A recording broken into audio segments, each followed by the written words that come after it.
Good morning, rats. Today is Tuesday, May 26th, and today is National Blueberry Cheesecake Day. Boy, that's a specific holiday. Doesn't really feel like a Tuesday either, does it? We're all messed up. Anyways, three big things.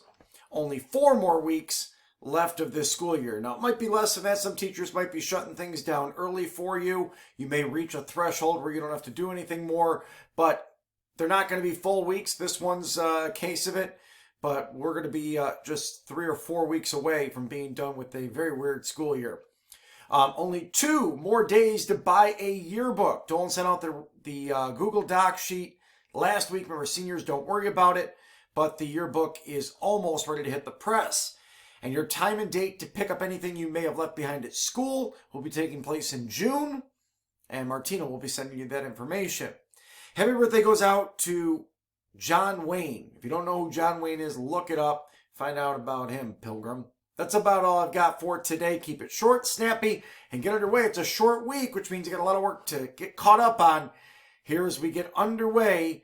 Final 4 weeks. Have a great day, Rax.